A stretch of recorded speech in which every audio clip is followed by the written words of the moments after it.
இந்த உலகத்தில் நம்மளை மோட்டிவேட் பண்ணுறதுக்கு நிறைய விஷயங்களை தேடி அலைஞ்சாலும் ஒரு முக்கியமான விஷயம் என்னென்னு பார்த்தீங்கன்னா, வாழ்க்கைக்கு ஒரு மிகப்பெரிய அர்த்தத்தை கொடுக்கறது குழந்தைகள். சில பேருக்கு குழந்தைகள் ரொம்ப வரமாக இருக்கும், சில பேருக்கு பாரமாக இருக்கும், சில பேருக்கு சாபமாக இருக்கும். நிறையா பேருக்கு அதை எப்படிரா ஹேண்டில் பண்ணுறது அப்படின்ற மாதிரி அவங்களுடைய மனநிலைக்கு ஏற்ற மாதிரி மாறும். ஆனால் எல்லாருக்குள்ளேயும் ஒரு ஆசை இருக்கும், நம்ம நல்ல குழந்தைகளை உருவாக்கணும், நம்மளுடைய குழந்தைகள் நல்ல வாழ்க்கை அவங்களுக்கு கிடைக்கப்பெறணும்.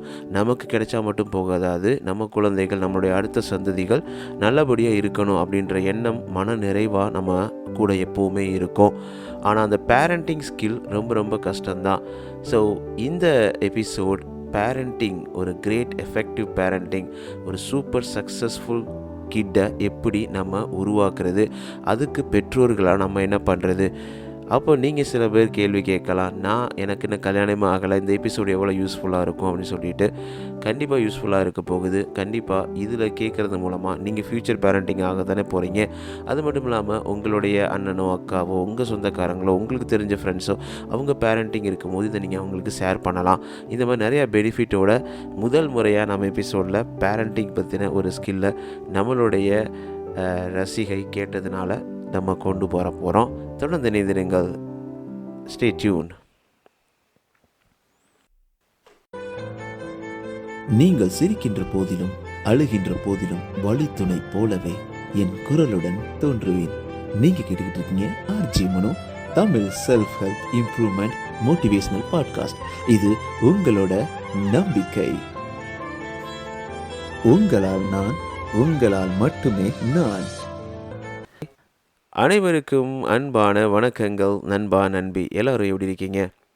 ரொம்ப நாளைக்கு அப்புறம் என்னுடைய பழைய குரல் வந்த ஒரு நல்ல அருமையான ஃபீலிங்கோடு உங்ககிட்ட பேசிகிட்டு இருக்கேன். உங்களுக்கே டிஃப்ரெண்ட் தெரியும்னு நினைக்கிறேன். கிட்டத்தட்ட 3-4 எபிசோடாக பயங்கரமாக உடம்பு சரியில்லை, தொடர்ந்து அடுத்து ஏதாவது பிரச்சனைகள் வந்துட்டு இருந்தது. இப்போ ஒரு 3 நாளாக ரொம்ப கம்ப்ளீட்டாக ஆல்ரைட்டாக இருக்கேன். தேங்க்யூ. நிறைய பேர் கேட்டிருந்தீங்க எப்படி இருக்கீங்க அப்படின்னு சொல்லிட்டு. அதுக்கு ஒரு மிகப்பெரிய நன்றியை தெரிவிச்சுக்கிறேன். ஸோ உங்களுடைய சப்போர்ட்னால மட்டும்தான் என்னால் இதை ரன் பண்ண முடியுது. அந்த சப்போர்ட்டை உங்களுக்கு கொடுத்துக்கிட்டே இருங்க. நீங்கள் எந்த பாட்காஸ்ட் பிளாட்ஃபார்ம் லிசன் பண்ணாலும் மறக்காமல் சப்ஸ்கிரைப் ஃபாலோ பண்ணிருங்க நண்பா நண்பி. நம்மளுடைய பாட்காஸ்ட்டை கேட்குறதுல 60% மேலே சப்ஸ்கிரைப் பண்ணாதவங்களாக தான் இருக்காங்க. ஸோ நீங்களாம் பண்ணிங்கன்னா ரொம்ப யூஸ்ஃபுல்லாக இருக்கும். இதனால் எனக்கு என்ன கிடைக்க போகுது அப்படின்னு கேட்டிங்கன்னா, உங்களுடைய சந்தோஷம் மட்டும்தான். எந்த ஒரு மானிட்டரி பெனிஃபிட்டும் இல்லாமல் தொடர்ந்து முழுக்க என்னுடைய பேஷனுக்காகவும் உங்களுடைய வாழ்க்கையில் ஒரு புன்னகையை உருவாக்கணும் அப்படின்ற ஒரு முயற்சியில் நீங்களும் பங்கு பெறணும், நானும் உங்களுக்காக தொடர்ந்து ஓடணும் அப்படின்ற நிறைய காரணங்களுக்காக நீங்கள் கொடுக்கக்கூடிய சப்ஸ்கிரைப் ஃபாலோ ரொம்ப யூஸ்ஃபுல்லாக இருக்கும். அது மட்டும் இல்லாமல் ஸ்பாட்டிஃபைலையும் ஆப்பிள் பாட்காஸ்ட்லையும் உங்களுடைய 5 ரேட்டிங்ஸை கொடுத்துக்கிட்டே இருங்க. அதுவும் ரொம்பவே யூஸ்ஃபுல்லாக இருக்கும். நான் நிறைய பேச போகிறது கிடையாது. முழுக்க இது உங்களுக்கான எபிசோட். நீங்கள் ஃபஸ்ட் டைமாக நம்மளுடைய பாட்காஸ்ட் எபிசோடுக்கு வந்திருக்கீங்கன்னா, welcome and join RJ Mano, Tamil self help motivational improvement podcast family. And நீங்கள் ஆல்ரெடி இருக்கக்கூடிய நம்மளுடைய ஃபேவரட்டான நண்பர்களாக இருந்தால் ரொம்ப நன்றி, நீங்கள் உங்கள் சப்போர்ட்டை தொடர்ந்து கொடுக்கறதுக்கு. ஸோ ரொம்ப அருமையான ஒரு நேரத்தில் அருமையான டாபிக் அப்படின்னு தான் நினைக்கிறேன். ஏன்னா நிறைய நம்மளுடைய பாட்காஸ்ட் லிசன் பண்ணுறதும் அதிகமான பேர் 40% 30 வயசுலேருந்து 45 வயசு வரைக்கும் கண்டிப்பாக அவங்க பேரண்டிங் அந்த ஒரு லைஃப் பேஸை வந்து கடந்துக்கிட்டு இருப்பாங்க. அதே மாதிரி நம்ம அதில் நிறைய இளைஞர்களும் அதுக்கடுத்த லிஸ்ட்டில் 20 வயசுலேருந்து 30 வயசுக்கு வரைக்கும் அதிகமாக கேட்குறாங்க. அதுக்கப்புறம் இன்னும் யங்காக இருக்கிற டீன்ஸ்லாம் கேட்டுக்கிட்டு இருக்காங்க. ஸோ இந்த எபிசோடு கண்டிப்பாக உங்களுக்கு போர் அடிக்காது. ஏன்னா நம்ம பேரண்டிங்காக நம்ம டிப்ஸு மற்றவங்களுக்கு சொல்கிறத ஷேர் பண்ணுறதுக்காக இருக்கலாம், இல்லை நம்மளுடைய குழந்தைய அருமையாக உருவாக்குறதா இருக்கலாம், இல்லை நம்ம அப்பா அம்மா நம்மக்கிட்ட அவங்க கரெக்டாக நடந்துக்கலன்னா இந்த எபிசோட் நீங்கள் ஷேர் பண்ணி இப்படிலாம் எனக்கு வந்து ஹெல்ப் பண்ணுங்கள் அப்படின்றத கேட்குற இளைஞர்களாக கூட இங்கே இருக்கலாம். ஸோ இந்த மாதிரி பல வகையில் இந்த எபிசோட் உங்களுக்கு உதவ போகுது அப்படின்னு தான் சொல்லலாம். ஸோ நம்ம பாட்காஸ்ட்டோட ரசிகை அவங்க ரொம்ப இன்ட்ரெஸ்டடாக அதை கேட்டிருந்தாங்க. ஒரு பேரண்டிங், ஒரு குழந்தைய எவ்வளோ அருமையாக வளர்க்குறது, சக்ஸஸ்ஃபுல்லாக வளர்க்குறது அப்படின்ற மாதிரி கேட்டிருந்தாங்க. ஸோ அதுக்கு முன்னாடி நான் உங்களுக்காக RJ1_ இன்ஸ்டாகிராம் பேஜில் நிறைய வெயிட் பண்ணிகிட்டு இருக்கேன். உங்களுடைய மெசேஜ், உங்களுடைய ஃபீட்பேக், உங்களுடைய கமெண்ட்ஸ் எல்லாத்தையும் கொடுக்கலாம் அங்கே. அது மட்டும் இல்லாமல் நம்மளுடைய வாட்ஸ்அப் சேனல் லிங்க் இந்த பாட்காஸ்டோட டிஸ்கிரிப்ஷனில் இருக்குது. So you can join the club அப்படின்னு சொல்லிட்டு. ஆல்ரைட். ஸோ நம்ம இப்போ என்ன பார்க்க போகிறோன்னா, சொன்ன மாதிரி parenting, 9 steps to more effective parenting. How we can make a effective and most effective and successful kid in the world. நம்ம எல்லாருக்குமே ஒரு பெருமை இருக்கும், சந்தோஷம் இருக்கும். நம்ம வாழ்க்கையில் சந்தோஷமாக இருக்கும். அடுத்து நம்மளுடைய சந்ததிகளுக்கும் அந்த சந்தோஷம் போகணும். அது மாதிரி அவங்கள சக்ஸஸ்ஃபுல்லாக வளர்க்கணும். இந்த உலகத்தில் நிறைய டிஸ்ட்ராக்ஷனுக்கும் நிறைய பிரச்சனைகளுக்கும் நிறைய வழிகள் இருக்குது. அதை தாண்டி எப்படி ரொம்ப எஃபெக்டிவான பேரண்டிங்கை உருவாக்குறது. ஒரு குழந்தைய வளர்க்கும் போதே அவ்வளோ டென்ஷன் ஆகும், அவ்வளோ கத்துவோம், எப்போ பார்த்தாலும் கோவத்தை அவங்கக்கிட்ட காமிப்போம். குழந்தைங்களோட கொஞ்சம் கூட டைம் ஸ்பெண்ட் பண்ண மாட்டோம். எப்போ பார்த்தாலும் கடிப்போம், இதை பண்ணாத அதை பண்ணாத சொல்லிட்டு பயங்கரமாக டாமினேட் பண்ணுவோம். இந்த மாதிரி நிறைய விஷயங்களை பண்ணும் பொழுது அந்த குழந்தை மனநிலவிலையும் ரொம்ப உடல் லெவலையும் ரொம்ப பாதிக்கப்படும். அதை தாண்டி அதோட மனசில் நம்ம எப்போவுமே தோத்துட்ருக்கோம், நமக்கு பேரண்ட்டுக்கே பிடிக்கல அப்படின்ற மாதிரி நிறையா ஃபீல் வரும். ஸோ இந்த மாதிரி பல காரணங்களை சொல்லிக்கிட்டே போகலாங்க. ஸோ அந்த மாதிரி இருக்கக்கூடிய இந்த டஃபஸ்ட் மற்றும் ரொம்ப ஃபுல்ஃபில்லிங்கான ஜாப் இந்த வேர்ல்ட்லேயே இந்த பேரண்டிங்கிறது. ஸோ அதை எப்படி நம்ம ப்ரிப்பேர் பண்ணுறது, எப்படி இந்த டிப்ஸை கேட்டுட்டு நம்ம ரொம்ப சந்தோஷமான ஒரு பேரண்டிங் ஸ்கில்லை நம்ம கற்றுக்கிறது. த ஃபஸ்ட் ஒன் பார்த்தீங்கன்னா boost your child self esteem சொல்லுவாங்க. ஸோ உங்களுடைய குழந்தைக்குன்னு ஒரு செல்ஃப் எஸ்டீம் இருக்கும். அதாவது தன்னை பற்றின உயர்ந்த சிந்தனைகள் அந்த இது எப்பயுமே இருக்கணும். ஒரு ஒரு ஒரு குழந்தை வளரும் பொழுது நம்ம நிறைய நேரங்களில் நம்மளுடைய பேரண்ட்ஸ், அதாவது அவங்களுடைய பேரண்ட்ஸ் இல்லை, இப்போ என்னோடய குழந்தைகள்லாம் என்னையை பார்த்து தான் வளரும். நம்ம எப்படி பிஹேவ் பண்ணுறோம், நம்ம எப்படி நடந்துக்கிறோம், நம்மளுடைய பாடி லாங்குவேஜ் எப்படி இருக்குது, நம்மளுடைய எவ்ரி எக்ஸ்ப்ரெஷன்ஸை அந்த குழந்தையாக இருக்கும் போதே, பேபியால் இருக்கும் போதே இருந்து நிறைய அப்சர்வ் பண்ண ஆரம்பிக்கும். அதோட தன்மையும் நம்ம எப்படி நடந்துக்கிறோமோ அதை பொறுத்து தான் அது அமையும். ஸோ அவங்களுடைய சின்ன விஷயங்களை அக்கம்ப்ளிஷ் பண்ணுறது, நைஸ் ஜாப், குட் ஜாப்னு சொல்லிட்டு எவ்வளோ ஸ்மாலாக இருந்தாலும் ஒரு சின்ன ஸ்மைல் பண்ணால் what a smile, so I feel proud of my kid அப்படின்ற மாதிரி நிறையா விஷயங்களை அவங்கக்கிட்ட சொல்லணும். அதை விட்டு எப்போவுமே அவங்கள குறை சொல்லிட்டு இருக்கக்கூடாது. நீலாம் என்னத்தை உருப்பட போகிற, நீ உருப்படியாகவே ஒன்றும் பண்ண மாட்டியா, ஹோம்ஒர்க் பண்ணலைன்னா நீலாம் எருமாடு தான் மேய்க்க போவேன், நீ அது ஆயிடுவ இது ஆயிடுவ, நீ பாரு பக்கத்து வீட்டுக்காரனை பாரு, அவனை பாரு இவனை பாருன்னு சொல்லிட்டு நிறைய கம்பேர் பண்ணிக்கிட்டே இருந்தோம்னு வச்சுக்கோங்களேன், அது அவங்களுக்கு ஆன ஒரு செல்ஃப் எஸ்டீம் கொடுக்காது. அதனால் அவங்கள ரொம்ப எப்போவுமே என்கரேஜ் பண்ணுற மாதிரியான வார்த்தைகளை விடணும். ஈவன் தோ அவங்க தப்பு பண்ணால் கூட, அவங்கள திருத்தும் போது கூட அந்த வார்த்தைகள் ரொம்ப ஜாக்கிரதையாக இருக்கணும். அவங்கள திட்டுற நிறைய வார்த்தைகள் அவங்க மனசை ரொம்ப காயப்படுத்தும். நிறைய நேரங்களில் என்ன பண்ணாலும் நம்ம அப்பா அம்மாவுக்கு பிடிக்கல, அப்புறம் எதுக்கு நம்ம உருப்படியாக இருக்கணும் அப்படின்ற எண்ணங்களோடு தான் அந்த குழந்தைகள் வளர ஆரம்பிக்கும். ஸோ அந்த நேரத்தில் அந்த குழந்தைகளை ரொம்ப பாசிட்டிவான வேர்ட்ஸ்லேயும் பாசிட்டிவான வழியிலையும் அவங்களுக்கு யூஸ் பண்ண ஆரம்பிக்கணும். அவங்க குழந்தைங்களுக்கு நம்ம எப்படி சொல்லணும்னா, எல்லோரும் மிஸ்டேக் மேக் பண்ணுவாங்க, பட் ஆனால் அந்த மிஸ்டேக்லேருந்து அவங்க லேர்ன் பண்ணி வெளியில் வருவாங்க அப்படின்ற விஷயத்தை உறுதிப்படுத்தணுமே தவிர, மிஸ்டேக் பண்ணால் அந்த தண்டனை கிடைக்கும், மிஸ்டேக் பண்ணால் பயங்கரமாக திட்டுவேன், அடிப்பேன் அப்படின்ற மாதிரியான முறைகளை நம்ம சொல்லக்கூடாது. அப்போ தான் அந்த குழந்தை நல்ல மனநிலையோட யோசிக்கணும். உங்ககிட்ட நெகட்டிவிட்டியை நம்ம மனசில் உள்ளே புகுத்தி அதே இன்டென்ஷனோட நம்ம குழந்தைகிட்ட போயிட்டு நம்ம பேசுகிறது. நிறைய நேரங்களில் நம்ம ஆஃபீஸ் போகிறோம், இல்லை வேலை பார்க்குறோன்னா அங்கே அந்த நாள் சரியில்லாமல் இருக்கலாம், இல்லை ஏதோ ஒரு ஆள் நம்ம மனசை கஷ்டப்படுத்தியிருக்கலாம், இல்லை அந்த நாளையே ரொம்ப ஸ்பாயில் பண்ணியிருக்கலாம். ஆனால் அதை அப்படியே கொண்டு வந்து நம்ம குழந்தைங்கக்கிட்ட அந்த வெறுப்பாக காமிக்கக்கூடாது. நம்ம குழந்தைங்கக்கிட்ட நம்ம எப்பவுமே கேட்சப் பண்ணும்போது, பேசும்போது ரொம்ப பொலைட்டாக சந்தோஷமாக அவங்கக்கிட்ட பாசிட்டிவ் எமோஷன்ஸை காமிக்கணும். அதுதான் இந்த பாயிண்ட்டு. ரொம்ப எஃபெக்டிவ் அப்ரோச் என்னென்னா, நம்ம அவங்கக்கிட்ட எடுத்து சொல்லணும். ஈவன் தான் நம்மளால் பொறுமை இல்லைனா கூட, நீ கொஞ்சம் இதை போயிட்டு உன்னோட பெட்டை நீயே கரெக்ட் பண்ணிவிட்டு படுக்கிறியா, நீ போய் ப்ரஷ் பண்ணு, அப்பா அம்மாவுக்கு ஹெல்ப் பண்ணலாம்ல அப்படின்ற மாதிரி நம்ம சொல்லும் பொழுது அவங்களுக்குள்ள ஒரு பாசிட்டிவாக ஒரு உந்துதல் உருவாகும். ஆகா, நம்ம அப்பா அம்மா நம்மளை எப்போவுமே ஒரு பாராட்டுதலுக்குரியதாக பண்ணுறாங்க, அது மாதிரி அவங்க என்கரேஜ் பண்ணுறாங்க, எப்போயுமே அவங்க கஷ்டப்படுத்த மாட்டுறாங்க அப்படின்ற மாதிரி ஒரு ஃபீல் இருக்கும். பயத்தினால எந்த குழந்தையுமே ரொம்ப சூப்பராக சிறப்பாக வளர்ந்துடாதுங்க. அதை நம்ம மனசில் ரொம்ப தெளிவாக வச்சுக்கணும். இந்த நம்பர் 3 பார்த்தோன்னா, set limits and be consistent with your discipline.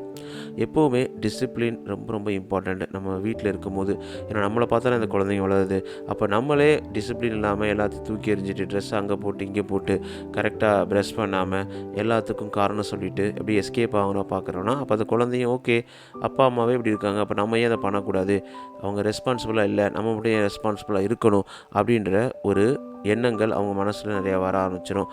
அப்போது போது இல்லை வீட்டில் சில ரூல்ஸ் அண்ட் ரெகுலேஷன்ஸை நம்ம உருவாக்கும் போது நம்ம கரெக்டாக செல்ஃப் கண்ட்ரோல்டாக நம்ம டிசிப்ளினாக இருக்கணும். அதை டிவி பார்க்குறதா இருக்கட்டும், ஹோம்ஒர்க் பண்ண சொல்கிறதா இருக்கட்டும், எப்போவுமே அவங்கள டீஸ் பண்ணாமல் அவங்கள என்கரேஜ் பண்ணி அவங்கள கரெக்டான வழியில் நம்ம பேசக்கூடிய மொழிகளில் தான் அவங்களுடைய வளர்ச்சி ரொம்ப அதிகமாகவே இருக்கும். நம்பர் 4 பார்த்தீங்கன்னா, make time for your kids. இது ரொம்ப ரொம்ப இம்பார்ட்டன்ட். நிறைய பேர் நம்ம பண்ணுறதே கிடையாது. நானே காலைல வேலைக்கு போகிறேன், யாருக்காக உழைக்கிறேன், என் குழந்தைகளுக்காக உழைக்கிறேன், குழந்தைகளுக்காக உழைக்கிறேன்னு சொல்லிட்டு நம்ம அந்த குழந்தைங்க கிட்ட கொஞ்சம் கூட டைம் ஸ்பெண்ட் பண்ணாமல் அவங்கள நம்ம பேரண்ட்ஸ்டையோ யார்ட்டையோ கொடுத்துட்டு நம்ம அவங்கள கண்டுக்கிறாமல் நம்ம ஜாலியாக இருக்கிறது. ஸோ டெய்லி ஒரு சூப்பரான ஸ்டடி பண்ணதில் அழகாக சொல்லியிருக்காங்க. ஒரு அருமையான குழந்தைய ரொம்ப சக்ஸஸ்ஃபுல்லாக ஒரு குழந்தைய நல்ல மனநிலையோட வெற்றிகரமாக வளர்க்குறது எப்படின்னா, அந்த குழந்தையோட டெய்லி அட்லீஸ்ட் 20 மினிட்ஸ் குழந்தைங்கக்கிட்ட எதையும் திட்டாமல் பேசாமல் அவங்களுக்கு பிடிக்காததை எதுவும் செய்யாமல் அவங்க பண்ணுறத கவனித்து அவங்க கூட உட்காந்து விளையாட சொல்கிறாங்க. ஸோ அப்போ இந்த மாதிரி பண்ணும்போது அந்த குழந்தைங்களுக்கும் அந்த பேரண்ட்டுக்கும் நிறைய ஒற்றுமை இருக்கும். ரொம்ப ரொம்ப ரொம்ப ரொம்ப ஒரு புரிதல் இருக்கும். அந்த புரிதலை உருவாக்கும் போது அந்த குழந்தையும் சரி அந்த பேரண்ட்டும் சரி எப்பயுமே அவங்க ஹர்ட் பண்ண மாட்டாங்க ஈச் அதர். அது மட்டும் இல்லாமல் குழந்தை ரொம்ப ஸ்ட்ரெஸ்ஃபுல்லாக இருக்கனால எவ்வளோ பிரச்சனைகள் இருந்தாலும் எடுத்து உங்கள்கிட்ட சொல்கிறது தான் உடனே வருவாங்க. அதான் ரொம்ப உண்மை தானே. ஏன்னா சில நேரங்கள் நம்ம கடித்து பேசும்போது ரொம்ப கடினமாக இருக்கும்போது நம்மக்கிட்ட அவங்க சொல்கிறது கூட பயப்படுவாங்க. எதுக்கு இவர்கிட்ட சொல்லிட்டு பிரச்சனையை அவாய்ட் பண்ணுறதுக்காக அவங்க பிரச்சனையை அவங்க மனசுக்குள்ளே வச்சுக்குவாங்க. ஆனால் அந்த சின்ன வயசில் அவங்களால ஹேண்டில் பண்ண முடியுமா என்ன? முடியாது தானே. அப்போது நம்ம குழந்தைய மனசு லெவல்லையும் உடல் லெவல்லையும் ரொம்ப ஸ்ட்ராங்காகவும் ரொம்ப தெளிவாகவும் வளர்க்கணும் அப்படின்னா நம்ம அவங்களோட டைம் ஸ்பெண்ட் பண்ணி ஆகணும். 20 நிமிஷம் நானும் அதை நான் ட்ரை பண்ணிக்கிட்டு தான் இருக்கேன். டெய்லி எவ்வளோ தான் பிரச்சனை இருந்தாலும் அவங்களோட விளையாடுறது, ஒரு 20 நிமிஷம் உட்காந்து அவங்களுக்கு பிடிச்ச விஷயங்களை பண்ணுறது. அப்போ அவங்க அப்பா அம்மா நம்ம கூட இருக்காங்க, எப்போவும் ஒரு சப்போர்ட்டாக இருக்காங்க அப்படின்ற ஒரு நம்பிக்கையை உருவாக்கி கொடுக்கும். அவங்களும் ரொம்ப என்கரேஜ் ஆவாங்க. நம்பர் 5 பார்த்தோன்னா, be a good role model. ரொம்ப ரொம்ப இம்பார்ட்டன்ட். ஏன்னா நம்மகிட்ட தான் அவங்க லேர்ன் பண்ணுவாங்க. நம்ம தான் ஃபஸ்ட்டு ரோல் மாடலே அவங்களுக்கு. எப்படியும் ஒரு 3-4 வயசு வரைக்கும் நம்ம கூட தான் இருக்க போகிறாங்க. அதுக்கப்புறம் ஸ்கூலுக்கு போக போகிறாங்க. பட் இருந்தாலும் நம்ம கூட தான் அதிக நேரம் இருக்க போகிறாங்க. அப்போ அவங்களுக்கு நம்ம ஒரு குட் ரோல் மாடலாக இருக்கணும். நம்ம அவங்கள எப்படி உருவாக்கணும் அப்படின்ற மாதிரி நல்லா ரெஸ்பெக்ட் கொடுக்கறது, நம்ம ஹஸ்பண்ட் அண்ட் ஒய்ஃப்குள்ளே சண்டை போடாமல் இருக்கிறது, ரொம்ப ஃப்ரெண்ட்லினஸ்ஸாக அவங்களோட பழகிறது, ஹானஸ்டி, கைண்ட்னஸ், டாலரன்ஸ் அப்படின்ற நல்ல நல்ல குணங்கள் எல்லாத்தையுமே நம்ம பிரதிபலிக்கிற மாதிரி நடந்து காமிக்கும் போது அப்போ இதெல்லாம் நல்லது போல் அப்படின்ற மாதிரி அவங்களுக்கு சொல்ல வரும். அது மாதிரி எதுக்கு எடுத்தாலும் நான் இது தரேன் அது தரேன் சொல்லிட்டு கொடுங்க. அவங்களுக்கு நல்ல ஒரு தேங்க்ஸ் நோட் கொடுங்க. அது மாதிரி அந்த உங்கள் கிட்ஸ் எல்லாத்துக்கும் எப்படி அவங்க நம்மக்கிட்ட, அதாவது அவங்க நம்மளை மரியாதையாக ட்ரீட் பண்ண நினைக்கிறோன்னா அப்போ நம்ம அவங்கள மரியாதையாக ட்ரீட் பண்ணணும் அப்படின்ற நல்ல விஷயத்தையும் கற்றுக் கொடுங்க. நம்பர் 6 பார்த்தோன்னா, மேக் கம்யூனிகேஷன் எ ப்ரையாரிட்டி. ஸோ எப்போவுமே பேரண்ட் அவங்களே கம்யூனிகேஷன் மேக் பண்ணலைன்னா கூட நம்ம மேக் பண்ணணும். என்ன பண்ணுற, இன்றைக்கி எப்படி ஸ்கூல் போச்சு, என்ன ஃப்ரெண்ட்ஸ் கிடச்சாங்களா, விளையாண்டியா, இல்லை என்ன பண்ணிகிட்டு இருக்க, என்ன ஹோம்ஒர்க் இருக்குது அப்படின்ற மாதிரி அவங்கள மோட்டிவேட் பண்ணி அவங்கள பேசி ஏதாவது ஒரு ரீசன் மூலமாக அவங்கக்கிட்ட நிறைய கம்யூனிகேஷன் மேக் பண்ணணும். அதை தவிர்த்துட்டு நம்ம அப்பாடி போனால் போகுது அப்படின்னு சொல்லிட்டு எஸ்கேப் ஆகி போய் படுத்து தூங்குறதுல நம்ம இருக்கக்கூடாது. அவங்களுக்கு சஜஷன்ஸ் கொடுக்கலாம், சாய்ஸஸ் கொடுக்கலாம். அது மாதிரி அவங்களுடைய சஜஷன்ஸையும் நம்ம எடுத்துக்கலாம். சில டைம் நெகோசியேட் பண்ணலாம். அவங்க ஏதாவது டவுட் இருந்தால் அவங்களுக்குள்ள கன்ஃபியூஷன்ஸ் இருந்தால் அதுக்கு பதில் சொல்லலாம். இதுக்கு எல்லாத்துக்கும் பொறுமை வேணும், டைம் வேணும். இதை நீங்கள் உருவாக்கி கொடுக்கணும் அப்படின்றது தான் ரொம்ப இம்பார்ட்டண்டான பாயிண்ட்டு. நம்பர் 7 பார்த்தோன்னா, B flexible and willing to adjust your parenting style. சில நேரங்களில் நம்ம அட்ஜஸ்ட் பண்ணி தான் ஆகணும். நான் இப்படி தான் இருப்பேன், எங்கள் அப்பா அம்மா என்னை இப்படி தான் வளர்த்தாங்க, நான் இவ்வளோ ஸ்ட்ரிக்டாக தான் இருப்பேன், இல்லை நான் இப்படி தான் இருப்பேன், என்னோட பேரண்டிங் ஸ்டைல் வேறு அப்படின்ற மாதிரி ஒவ்வொருத்தருக்கும் ஒரு ஸ்டைல் இருக்கும். அது தப்புன்னு சொல்லலை. ஆனால் அதில் இந்த காம்பனண்ட், நம்ம பேசுகிற இந்த காம்பனண்ட் எல்லாத்தையுமே ஒரு மெர்ஜ் பண்ணி அதை யூஸ் பண்ணி ட்ரை பண்ணுங்கள். இல்லை என்னோடய குழந்தை இப்படி தான் வளரணும் அப்படி சொல்லிட்டு நம்மளை அறியாமலே நம்ம அவங்களுக்கு ஒரு கேஜ் மாதிரி ஒரு கேஜ் மாதிரி, ஒரு குகை மாதிரி, இல்லை அவங்களுக்கு ஒரு சிறை மாதிரி கொடுக்கறது ரொம்ப ரொம்ப தப்பு. அந்த மாதிரி பண்ணணும்னு அவசியம் கிடையாது. அதனால் உங்களோட பேரண்டிங் ஸ்டைலில் இந்த நல்ல குவாலிட்டிஸ் எல்லாத்தையும் இன்டெகிரேட் பண்ணும்போது கண்டிப்பாக நீங்கள் நினச்சது எல்லாமே நடக்கும். இது எல்லாமே சின்ன குழந்தையிலேருந்து இல்லை, உங்களுக்கு வளர்ந்த குழந்தையாக இருந்தால் கூட இதெல்லாம் ரொம்ப ஒர்க் அவுட் ஆகும். ட்ரை பண்ணி பாருங்கள். நம்பர் 8 பார்த்தோன்னா, so that your love is unconditional. கண்டிப்பாக நீங்கள் அதை காமிச்சிட்டே இருக்கணும். ஏன்னா உங்களுடைய அந்த அன்பு எல்லாரும் அட் எண்ட் ஆஃப் த டே தன்னுடைய குழந்தைகளுக்காக நிறைய சாக்ரிஃபைஸ் பண்ணுவாங்க, நிறைய அட்ஜஸ்ட் பண்ணுவாங்க, அவங்கள உருவாக்கணும்னு ரொம்ப கஷ்டப்படுவாங்க. அப்படி இருக்கும்போது சில நேரங்களில் நம்ம வெடித்து இல்லை நம்மளுடைய எக்ஸ்டர்னல் ப்ரெஷர்னால் அவங்கக்கிட்ட கோவத்தை காமிக்கிறத விட்டுட்டு அவங்கக்கிட்ட எப்பயுமே அன்பை காமிக்கும் போது அன்பு தான் கிடைக்கும். அன்பை யாரோ ஒருத்தங்களுக்கு காமிக்கும் போது கூட அதாவது அன்பு தான் வரப்போகுது அப்படின்னா அப்போ நம்மளுடைய குழந்தைகளுக்கு பண்ணும்போது எப்படி இருக்கும்? எப்பயுமே உங்கள் குழந்தைய இதுக்கடுத்தாலும் பிளேம் பண்ணாதீங்க, கிரிட்டிசைஸ் பண்ணாதீங்க, அவங்களுடைய தப்பை மட்டுமே ஃபைண்ட் அவுட் பண்ணி அவங்கள குத்தி காமிக்காதீங்க, அவங்களுடைய செல்ஃப் எஸ்டீமை உடைக்காதீங்க. ஸோ இதெல்லாம் பண்ணும்போது கண்டிப்பாக அவங்க நல்ல ஒரு குழந்தையாக வளருவாங்க. அவங்களுக்கு தேவையான அளவு என்கரேஜ் பண்ணுங்கள், நல்ல டிசிப்ளினை சொல்லிக் கொடுங்க, நல்ல குணநலன்களை நீங்கள் நடந்து காமிக்கிங்க. உங்களுடைய அன்பை தொடர்ந்து கொடுத்துக்கிட்டே இருங்க, பெரிய அளவில் அவங்க வளருவாங்க. நம்பர் 9 பார்த்தோன்னா, know your own needs and limitation as a parent. சில நேரங்களில் நம்ம இம்பர்ஃபெக்டாக இருப்போம், எல்லாருமே பர்ஃபெக்டாக இருக்க மாட்டோம். பட் ஸ்டில் சம்டைம்ஸ் நம்மளுடைய எபிலிட்டிஸ் என்ன இருக்குது, நம்ம லவ்வாகவும் இப்போ டெடிக்கேட்டடாகவும் இருப்போம். நம்மளுடைய வீக்னஸ் என்ன, நம்ம சில டைமிங்கில் நம்ம டிசிப்ளின் இல்லாதனால குழந்தைங்களும் கெட ஆரம்பிக்கிறது. அப்போ அதை கொஞ்சம் மாற்றிக்கணும். இல்லை இந்த அப்ரோச் சரியில்லை, நம்ம குழந்தை நம்மகிட்ட பேசணும்னு நினைக்கும் போது இதெல்லாம் நடக்குது அப்படின்னா கொஞ்சம் பொறுமையாக பேசுகிறதுக்கு எந்த டைமும் உருவாக்குறது அப்படின்ற மாதிரி கொஞ்சம் ஃப்ளெக்சிபிளாக உங்கள் குழந்தைங்களுக்கு ஏற்ற மாதிரி மாற்றி அவங்களுக்கு சொல்லிக் கொடுக்கறதுனால தப்பே கிடையாது. ஸோ யாருக்காக நம்ம அட்ஜஸ்ட் பண்ண போகிறோம், யாருக்காக விட்டு கொடுக்க போகிறோம் அப்படின்றத மனசில் ரொம்ப அருமையாக புகுத்திக்கணும். ஏன்னா நமக்கே நிறைய நேரங்களில் எதுவுமே புரியறது கிடையாது. ஏதாவது ஒன்று புரியாமல் நம்ம பொசுக்குன்னு கோவப்பட்டுருவோம், பொசுக்குன்னு வருத்தப்படுவோம், பொசுக்குன்னு ஏதாவது ஒரு எண்ணங்கள் மனசில் வந்துக்கிட்டே இருக்கும். அப்படி இருக்கும்போது ஒரு குழந்தையாக இருக்கக்கூடிய அந்த இளம் பிஞ்சுகள் அவங்கக்கிட்ட எப்படி நம்ம எதிர்பார்க்கலாம் நம்மளை புரிஞ்சுக்கணும்னு சொல்லிட்டு எல்லா நேரங்களையும் அவங்க புரிஞ்சுக்க மாட்டாங்க. அந்த நேரங்களில் நம்ம தான் அவங்களுக்கு கரெக்டான கைடன்ஸ் கொடுத்து கரெக்டான வழியை நம்ம உருவாக்கி கொடுக்கணும். இந்த 9 டிப்ஸை நம்ம ஃபாலோ பண்ணும்போது கண்டிப்பாக ஒரு அருமையான குழந்தைய அருமையான சிட்டிசனாக அருமையான மனிதனாக உருவாக்க முடியும். அது மாதிரி அவங்க ஈஸியாக சர்வைவ் பண்ணி ரொம்ப சக்ஸஸ்ஃபுல் ஹியூமனாக மாறுவாங்க. ஸோ நம்மளுக்கு இந்த மாதிரி ஒரு பேரண்டிங் ஸ்கில்லாம் கிடைச்சதா, நம்மளை வளர்க்கும் போது நம்ம பேரண்ட்ஸ் இதெல்லாம் பண்ணாங்களா அப்படின்னு கேள்வி கேட்டிங்கன்னா அது கேள்விக்குறியாக கூட இருக்கலாம். முக்கியமாக நம்ம இந்தியாவிலலாம் நிறையா நேரங்களில் கம்பேரிசன் இருக்கும். நிறைய இடங்களில் நம்மளை எப்பயுமே டம்ப் பண்ணுற மாதிரி தான் பேசுவாங்க. ஈவன் பேரண்ட்ஸே பேசுவாங்க, நீலாம் என்னத்தை படித்து உருப்பட போகிற, நீலாம் எருவு மாதிரி தான் வைக்க போகிற அப்படின்ற மாதிரி எப்போ பார்த்தாலும் டம்ப் பண்ணுற வழி இருக்குது. உனக்கெலாம் படிப்பு வராதாடா, நீ படித்து தான் ஆகணும், நீ இன்ஜினியரிங் போய் தான் ஆகணும், அதை பண்ணி இதை பண்ணணும்னு சொல்லிட்டு நமக்கு பிடிச்சது கூட பண்ண விடாமல் தடுத்துருக்கலாம். எத்தனை இருந்தாலும் அவங்களோட பேரண்டிங் ஸ்டைல் வேறு, அவங்களுடைய நாலேஜ் லெவல் வேறு, அவங்களுடைய அவேர்னஸ் வேறு. நாலேஜ் லெவல்ன்றதோட அவேர்னஸ் வேறு. அப்படி இருக்கும்போது நம்ம இந்த மாதிரி வளர்த்துருக்காங்க. அப்போ அதே தப்பையே நம்மளும் பண்ணணும் அவசியம் கிடையாது. அந்த நேரங்களில் இந்த டிப்ஸு கண்டிப்பாக நீங்கள் ஒரு பேரண்ட்டாக இருந்தால் உங்களுக்கு யூஸ்ஃபுல்லாக இருக்கும். நீங்கள் பேரண்ட்டாகவே இல்லை ஃப்யூச்சர் பேரண்ட்டாக இருக்க போகிறீங்கன்னா அது கண்டிப்பாக உங்களுக்கு யூஸ்ஃபுல்லாக இருக்கும். உங்களை சுற்றி இருக்கவங்க யாராவது பேரண்ட்டாக இருந்தால், உங்களோட சொந்தங்கள் இல்லை உங்களோட ஃப்ரெண்ட்ஸாக இருந்தாலும் இந்த விஷயத்தை ஷேர் பண்ணுங்கள், கண்டிப்பாக யூஸ்ஃபுல்லாக இருக்கும். இல்லை பேரண்டிங்லாம் முடிச்சுட்டு உட்காந்து இருக்கும்போது இதை யோசிச்சு பாருங்கள், இதெல்லாம் பண்ணியிருக்கலாமே அப்படின்ற மாதிரி நிறைய பயனுள்ள விஷயங்களை உங்களுக்கு கொடுக்கக்கூடிய இந்த எபிசோட தான் முடிச்சிருக்கேன். ஸோ அடுத்த வாரம் ஒரு குட்டி ஸ்டோரி எபிசோடில் உங்களை சந்திக்க போகிறேன். அது வரைக்கும் உங்கள் மனது விரைபெறுவது ஆர்ஜே மனோ. இது உங்களோட நம்பிக்கை. நீங்கள் கேட்டுட்டு இருக்கீங்க RJ Mano Tamil self of motivational improvement podcast. நான் உங்களை பேசிகிட்டு இருக்கேன் மனோ. உங்களோட சப்போர்ட்டை மறக்காமல் எந்த பாட்காஸ்ட் ப்ரொமோஷன் சப்ஸ்கிரைப் ஃபாலோ பண்ணுங்க நண்பா நம்பி. அது மட்டும் இல்லாமல் உங்களோட 5 ரேட்டிங்ஸை ஆப்பிள்லையும் ஸ்பாட்டிஃபைலையும் தொடர்ந்து கொடுத்துக்கிட்டு இருங்க, அது ரொம்ப யூஸ்ஃபுல்லாக இருக்கும். அது மட்டும் இல்லாமல் உங்களுடைய மெசேஜ் எல்லாத்தையும் ஆர்ஜே மனோ கொஞ்சம் இன்ஸ்டாகிராம் எழுதி போகலாம். வாட்ஸ்அப் சேனல் லிங்க் நம்ம டிஸ்கிரிப்ஷனில் இருக்குது. ரொம்ப ஃபாஸ்ட்டாக ஓடிக்கிட்டு இருக்கேன், ஏன்னா அடுத்தடுத்த கடமைகள் நம்ம காத்துக்கிட்டு இருக்குது அப்படின்ற ஒரு வேகத்தில் வேகமாக பேசியிருக்கேன். கண்டிப்பாக அந்த எபிசோடை பற்றின ஃபீட்பேக்கை நீங்கள் எனக்கு எழுதி அனுப்புங்க.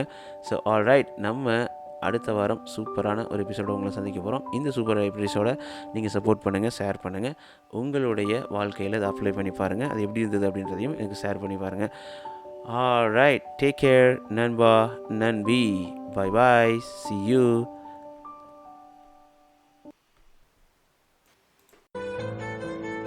நீங்கள் சிரிக்கின்ற போதிலும் அழுகின்ற போதிலும் வழித்துணை போலவே என் குரலுடன் தோன்றுவேன்.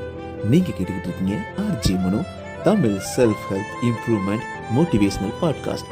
இது உங்களோட நம்பிக்கை. உங்களால் நான், உங்களால் மட்டுமே நான்.